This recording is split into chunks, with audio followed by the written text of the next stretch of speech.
প্রায় 350-এর উপর আইন কর্মকর্তা নিয়োগ করেছেন। তার মধ্যে কিন্তু হিন্দু নিয়োগ করছে মাত্র 2 জন।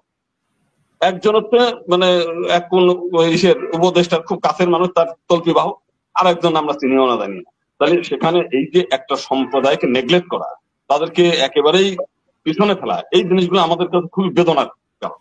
সে এখন সেটা 5 তারিখের তো একটা অবশ্যই মাইল ফলক, সেটাকে করে সে ক্ষমতা আরোহণ দিবস আগের দিনে রাজারা যেমন করতো না, সে মুদ্রা প্রকাশ করতো আর কি, তারপরে নতুন সন চালু করতো আর কি নিজেকে স্মরণীয় করে রাখার জন্য।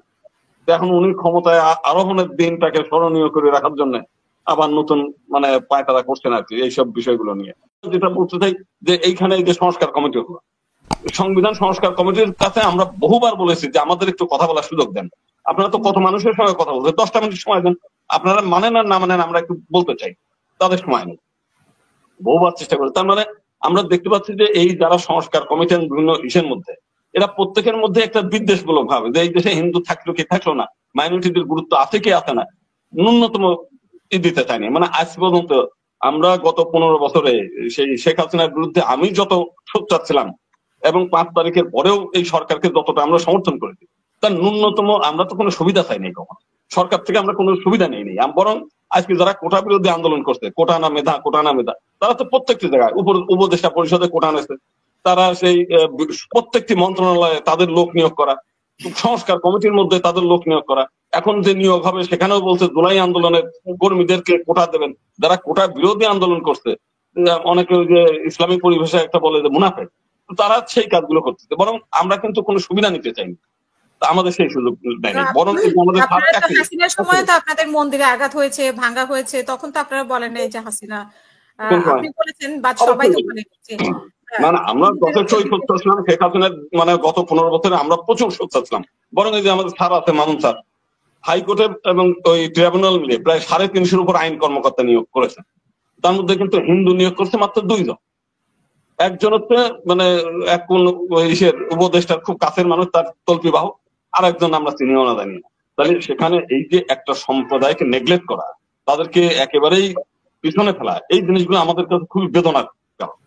এখানে আইন জগতের উজ্জ্বল নক্ষত্র বিশিষ্ট সংবিধান বিশেষজ্ঞ আমাদের মামুন স্যার রয়েছেন, তো ওই বিষয়গুলো উনি একটু ব্যাখ্যা করবেন। আমি যে কথাটা বলি, এই যে মামলা মোকদ্দমা গুলো যেগুলো, তো মামলা মোকদ্দমা তো যে পরিমাণ হয়রানি হওয়ার দরকার হয়েছে, বহু নিরীহ মানুষ আমরা হাইকোর্ট থেকে জামিন করিয়েছি, সেইগুলো নিয়ে এসে আবার অ্যাপিলেট ডিভিশনে নিয়ে সেগুলো বাতিল করিয়েছে। আবার কখনো কখনো সেখান থেকে ছাড়িয়ে আমরা যখন জেল গেটে পাঠিয়েছি, সেখান থেকে দেখা গেছে সে জেল 1 রাত রেখে পরের দিন আবার অন্য একটা মানে খুনের মামলায় তাকে সোনার দেখিয়েছে। তো আমাদের কোর্ট কাছারি গুলো তো সেই একই অবস্থায় মানে করে ফেলছে আর কি তারা নানাভাবে।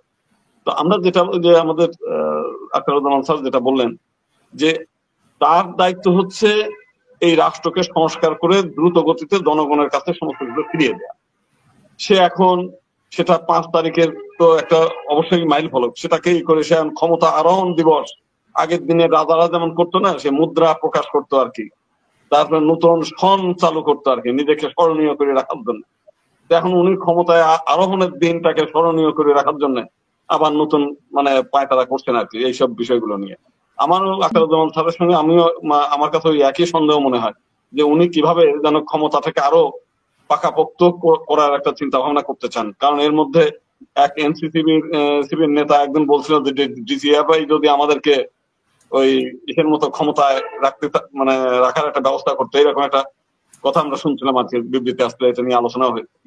তো সবকিছু মিলেই আমার মনে হয় যে চেয়ারে বসলে কিন্তু অনেকেরই খায়েশ থাকে যে চিরকাল যদি আমি এখানে থাকতে পারতাম, মানে এইরকম একটা খায়েশ অনেকের মধ্যেই থাকে। নুরুল হুদার সাথে একজন নির্বাচন কমিশনার ছিলেন না, যিনি প্রায় ঝগড়া করতেন নুরুল হুদার সাথে, কি নাম জানো ভদ্রলোক? মাহবুব তালুকদার। মাহবুব তালুকদার, রাইট। তো আসলে যে বিবেকবান মানুষও ছিল, একেবারে যুগে যুগে যে একেবারে অবিবেকবান ছিল তা তো না। নুরুল হুদা খুবই খারাপ। আমরাও চিন্তা করতাম যে একজন শিক্ষিত মানুষ এই পদে বসে, যেখানে মানে এই যে নির্বাচন কেন্দ্রে কোন লোক নাই, জন নাই, কুকুর ঘুরে বেড়ায়, কেউ হলো ক্রিকেট খেলে, আর উনি বলেন যে জনগণ স্বতঃস্ফূর্ত ভাবে ভোট দিচ্ছে।